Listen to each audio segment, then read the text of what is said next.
그리스도를 말씀으로 또 하나님과 함께 계셨던 분으로, 그리고 만물이 그로 말미암아 지은 바 되었던 분으로, 그리고 이제 오늘 4절 5절 말씀에서는 그 예수 그리스도 안에 생명이 있었다라는 말씀, 그리고 빛이 어둠에 비치되 어둠이 깨닫지 못하더라. 예수 그리스도가 빛이신데 그 빛이 어둠에 비쳤는데 그 어둠이 깨닫지 못하더라, 혹은 이기지 못하더라 하는 그런 말씀을 하시고 있습니다. 4절 말씀에 이제 3절에 만물이 그로 말미암아 지은 바 되었다라고 어제 좀 길게 말씀드렸잖아요. 이 만물은, 그러니까 우리 오늘날 우리가 이제 쓸 수 있는 과학적 용어로 말씀드리면은 우리 가장 작은 단위를 현재는 하여튼 원자라고 그렇게 여기고 있거든요. 모든 만물이 원자의 구성으로 이루어졌다라는 거죠. 수소, 산소, 이런 것들이 원자에 해당하는 것들이거든요. 그 수소와 이제 그 산소가 합쳐지면은 물이 되잖아요. 그 물 분자가 아주 수없이 만들어지는 것이 이제 우리가 먹는 물이거든요. 그리고 그 원자들이 또 이렇게 저렇게 결합하면 그게 사과가 되기도 하고, 그다음에 고기가 되기도 하고, 꽃이 되기도 하고, 또 그것들이 많이 또 합쳐지면 그게 사람이 되기도 하고, 그렇게 되죠.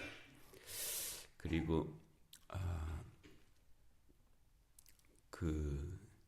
그렇게 생명체뿐만 아니라 무생물들도 이제 저 빅뱅이라고 하는 그 한 아주 작은 빛의 폭발로부터 그 빅뱅이 시작했을 때 플랑크 지름이라는데요. 그거는 10의 마이너스 35승까지 가는 그런 작은 단위예요. 그 단위에서 지금 현재 우리가 관측 가능한 우주의 크기가 930억 광년이 된다고 그러니까 정말 우리가 상상할 수 없는, 상상할 수 없이 작은 것에서 상상할 수 없이 큰 지금의 우주까지가 만물에 해당하는 그 내용이죠. 그 안에 지구는 한 46억 년 전에 이 지구가 만들어졌다. 그리고 그 안에서 이제 인간도 만들어지고 근데 하나님의 창조가 저 7일간의 창조로 표현되는 그 7일은 1일, 2일, 1일, 3일 하는 그런 24시간의 7일이 아니고 요미라고 하는 이 첫째 날에 해당하는 요미라고 하는 단위인데요. 이 요은 일상적으로 우리가 쓰는 하루를 가리키기도 하지만은 일정 기간을 가리키기도 하거든요. 그래서 빛의 창조서부터 인간의 창조까지 걸리는 시간이 예를 들어서 우주의 그 시간이 138억 년 정도 된다고 지금, 이거는 이제 우리가 받아들여야 하는 과학적 사실입니다. 그러니까는 그 요미라고 하는 한 단어가 24시간을 가리키는 것이 아니라 몇십억 년을 거기에 이제 들어갈 수도 있죠. 빛 다음에 그 다음에 궁창이라고 하는 개념, 이런 개념들로 이루어지는 그 모든 창조의 과정이 그와 같은 시간이 거기에 들어 있을 수 있다는 거예요. 그리고 또 그 창조의 모든 순간순간에 하나님의 그 창조의 섭리가 함께 계속 역사하셨다는 거죠. 그러니까는 처음에 시작만 하시고 나머지는 알아서 되는, 그건 이제 진화론적 개념인데요. 그렇게 된 것이 아니라 모든 순간에 하나님의 창조의 손길이 함께 하시고 지금도 함께 계시다. 이제 그것이 우리가 믿는, 우리가 그렇게 이해해야 될 그 말씀의 범위들입니다. 그래서 만물이 그로 말미암아 지은 바 되었다고 하는 이 말씀 안에 그 모든 것이 들어있죠. 들어있고, 그래서 지은 것이 하나도 그가 없이는 된 것이 없다. 그러니까 모든 것 안에 창조의 섭리가 다 들어 계시다. 그 말씀 드렸습니다. 그래서 그 모든 것 안에 예를 들어서 바이러스, 우리 코로나를 일으켰던 바이러스, 그거는 거의 무생물에 가깝거든요. 무생물이라고 하는 것은 자기 스스로 종속 번식을 못하는 거예요. 그 바이러스는 자기 스스로가 바이러스를 만들어내지를 못해요. 그래서 숙주라고 하는, 예를 들어서 인간에게 들어와서 인간의 세포를 가지고 바이러스를 더 많이 이제 분열시키는 그런 형태를 가지고 있죠. 그래서 그 바이러스하고 이제 세균이라는 것이 있잖아요. 세균, 우리 몸 안에 들어와서 무슨 유산균이라든지 무슨 대장균이라든지 이 균에 해당하는 것을 이제 세균이라 그러는데, 그 바이러스와 세균의 크기가 어느 정도로 차이가 나냐면 동전 하나하고 자동차 하나하고의 차이 정도로 그렇게 차이가 납니다. 세균도 눈에 안 보이거든요. 바이러스는 더 말할 것도 없죠. 근데 굳이 그 크기를 상대적으로 서로 비유한다면 바이러스가 동전 하나의 크기인데 반해서 바이러스가 동전 하나의 크기라면 세균은 자동차 하나의 크기라는, 엄청 차이가 나죠. 그런데도 눈에 보이지가 않잖아요, 둘 다. 박테리아라고 하는 것이 이제 세균인데요. 그 모든 것들이 또 저절로 우연히 만들어진 것이 아니라 자연이 만들어진 것이 아니라 하나님의 창조의 섭리 속에 만들어진 것들이다. 그래서 창세기는 각각 그 종류대로라고 그렇게 말씀하셨어요. 각각 그 종류대로 하나님께서 만물을 만드셨다. 우리는 그 종류대로라고 생각하면 뭐 사자는 사자, 뭐 호랑이는 호랑이, 뭐 이 악어는 악어, 뭐 원숭이는 원숭이, 이제 그 정도의 생각에 이제 연상할 수 있는데요. 우리가 이제 접하는 것이 그러니까. 근데 그 종류대로라는 말씀 안에는 그것보다 훨씬 이 세상에 존재하는 모든 것들이죠. 이 세상에 존재하는 모든 것이 하나님의 창조의 결과다 하는 거예요. 그 어떤 진화의 결과가 아니라 하나님의 창조의 결과다라는, 그것이 이제 우리가 믿는 바이고요. 그래서 만물이 그로 말미암아 지은 바 되었으니 지은 것이 하나도 그가 없이는 된 것이 없다. 이 개념 속에서 나를 지으신 하나님이 고백될 수 있는 것입니다. 나를 지으신 하나님, 그 엄청나고 오묘한 섭리 속에 나라고 하는 존재는 이 세상에 하나밖에 없거든요. 둘이 없습니다. 이 만물을 지으신 하나님, 그 지은 것이 하나도 그가 없이는 된 것이 없다고 하신, 지은 것이 하나도 그가 없이는 된 것이 없다고 하신 그 말씀 안에 내가 들어있는 거예요. 하나님이 나 하나를 만드셨다는 거죠. 그리고 그 안에, 그 예수 그리스도 안에 생명이 있었다라고 말씀하십니다. 그 예수 그리스도 안에 생명이 있었다. 여기서 생명은 이제 헬라어로 쪼에라고 하는 생명이 있고요. 그 다음에 비오스라고 하는 생명이 있습니다. 비오스가 요즘 이제 우리가 쓰는 바이올로지 그 생명공학 할 때 이제 바이올로지라고 하잖아요. 로지가 무슨 학문이고 바이올로지는 생명공학 이쪽인데 요즘 가장 사람들이 이제 요즘 관심을 갖는 쪽이죠. 그래서 여러 가지 그 생명에 관계된 쪽으로 연구들이 엄청 되고 있잖아요. 이 생명이 이제 그와 같이 우리가 인간이 가지고 있는 이 물리적 생명도 있고, 그게 이제 비오스라는 것이고요. 조에라고 하는 생명은 이건 하나님과의 관계성입니다. 하나님과의 관계를 가리키는 생명이에요. 그래서 우리가 영적으로 죽었다 살았다고 하는 것은 하나님과 관계가 있느냐 없느냐의 문제예요.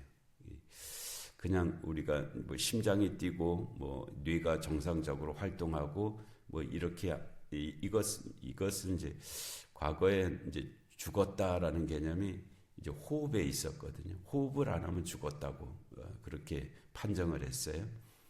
그러다가 그 호흡이 이제 심장으로 갔다가 심장에서 다시 이제 뇌가 죽는 것을 이제는 이제 죽음이라고 판정하는 근거를 삼거든요. 왜냐하면 호흡이나 이 심장은 인공으로도 뛰게 만들 수 있잖아요. 뇌가 정지가 됐느냐, 이제 그게 이제 죽음의 정의인데요. 근데 그거는 이제 이 생물학적 그런 생명이고요. 그 하나님과 관계가 있느냐, 그 관계가 있으면 살아있는 것이고, 하나님과 관계가 끊어지면 죽은 것이죠. 그래서 아무리 육신적으로는 막 보디빌딩을 해서 튼튼한 몸을 갖고 있다 하도 하나님과 관계가 없으면 그건 죽은 사람이고 영적으로는 그렇다는 거예요. 그래서 여기서 그 안에 생명이 있었으니라는 이 말씀은 바로 그 생명을 가리키는 말씀입니다. 하나님과 연결되는 생명이죠. 그 하나님과 연결되는 생명이 누구 안에 있다고요? 예수 그리스도 안에 있다.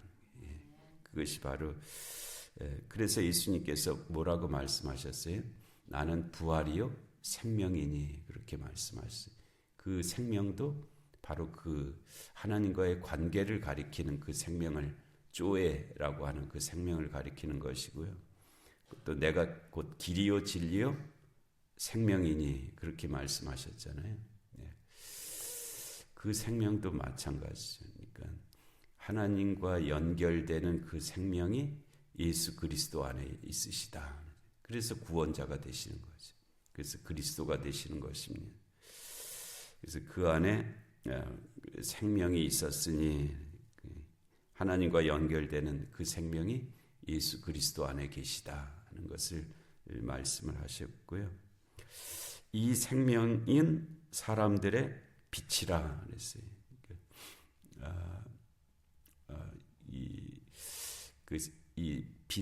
이 포스라고 하는 이 빛은 생명이 드러난 현상을 가리키는 거죠. 생명이 있는데 그 생명이 현상적으로 드러나면 마치 빛과 같이. 그래서 사실은 하나님과 관계된 모든 것들은 빛으로 그렇게 말씀하시잖아요. 빛이 있으라라는 것으로부터 시작해서 모든 하나님과 관련된 그런 개념들은 빛입니다. 빛은 참으로 놀라운 그런 물리적으로도 빛은 참으로 놀랍고요. 이 세상에 우주에 존재하는 속도 중에 빛을 능가하는 속도가 없거든요. 근데 그것도 참 특별한 것인데 빠르기도 하고 느리기도 합니다. 그래서 지구로부터 제일 가까운 센타우리라고 하는 별까지 가는데 4.2광년인가 4.4광년 정도 걸린다고 그러는데 그거는 인간이 그 무슨 우주선을 만들어서 도저히 갈 수 없는 그런 거리고 속도이거든요. 그런데 그 빛보다 빠른 속도가 존재한다면 뭐 하여튼 우주의 어떤 연결이 더 가능할 것 같은데 지금의 빛의 속도로는 도저히 인간이 다다를 수 없는 그런 것이죠. 그건 좀 다른 얘기인데요. 하여튼 이 빛은 하나님의 생명이 현상으로 나타났을 때 빛으로 사람도요 이렇게 돌아가실 때 눈에서 빛이 사라집니다. 이렇게 이제 살아있는 사람은 빛이 있어요. 빛이 있고 사람이 또 생명이 풍성하면 빛이 나잖아요. 사람이. 그런데 사람이 건강이 나빠지면은 빛이 점점 거칠어집니다. 그리고 눈에 빛이 있는데 살아있는 사람은 죽음의 이 과정에서 빛이 사라집니다. 눈동자에서 빛이 사라지면서 이제 생명이 사라지거든요. 그거는 육신적인 생명과 그것과 관련돼서 나타나는 그런 현상이기도 하죠. 그래서 이 생명은 사람들의 빛이라라고 말씀하셨고요. 빛이 어둠의 빛이 돼. 여기서 이제 빛과 어둠은 이건 물리적 현상을 가리키는 말씀이 아니고 생명과 생명 아님을 가리키는 그런 말씀이죠. 그래서 빛이 어둠의 빛이 돼. 그러니까 어둠 자체에 대한 어둡다고 하는 것이 선하다 악하다를 가리키는 것이 아니고요. 어둠도 필요하잖아요. 그렇죠? 맨날 빛만 있으면 이 세상에 생명체가 살아날 수가 없거든요. 인간도 잠을 자야 살잖아요. 근데 여기서 이 어둠은 이제 생명과 생명 아님을 가리키는 그 말씀인데요. 빛이 어둠에 빛이 돼 어둠이 깨닫지 못하더라라고 이렇게 말씀하셨어요. 그러니까 이 세상에 생명 없음을 의미하는 것이 사단마귀거든요. 사단마귀는 어떻게든지 생명을 없이 하려고 하는 존재들입니다. 그런데 그것에 의해서 만들어진 것들이 어둠이죠. 그런 의미에서 어둠에 빛이 어둠에 빛이 돼 어둠이 깨닫지 못하더라. 혹은 다른 역본에는 이기지 못하더라.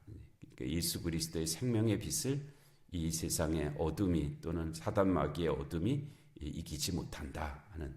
그래서 예수님께서 나는 부활이요 생명이다라고 사망 권세를 이기신 예수 그리스도를 증거하는 그 말씀인데 예수 그리스도의 은혜와 능력이 우리의 삶 가운데 함께 하시는 줄로 믿습니다. 은혜로우신 하나님 아버지, 오늘도 귀한 새벽 저희가 허락하시고 또 사도 요한을 통해서 증거하시는 예수 그리스도를 하나님 저희들이 듣게 하시니 하나님 감사합니다. 예수 그리스도 안에 있는 생명의 역사가 또 저희들 가운데 또 온 세상에 하나님 증거되는 한 해가 되게 하여 주시옵소서. 새로운 한 주간을 주시니 하나님 감사합니다. 이 한 주간이 복되게 하시고 또 새로운 역사가 일어나는 귀한 날들 되게 하여 주시옵소서. 영육간의 공고한 하나들을 긍휼히 여겨 주옵시고 이 나라 이 민족 가운데 주님의 공의와 정의가 임하게 하여 주옵시고 전쟁과 기근과 질병과 재난의 땅들 가운데 주의 긍휼하심이 함께하여 주시옵소서. 하나님 이 새벽 기도 가운데도 은혜 내려주시기를 간절히 사모하옵고 예수님의 이름으로 기도하옵나이다. 아멘.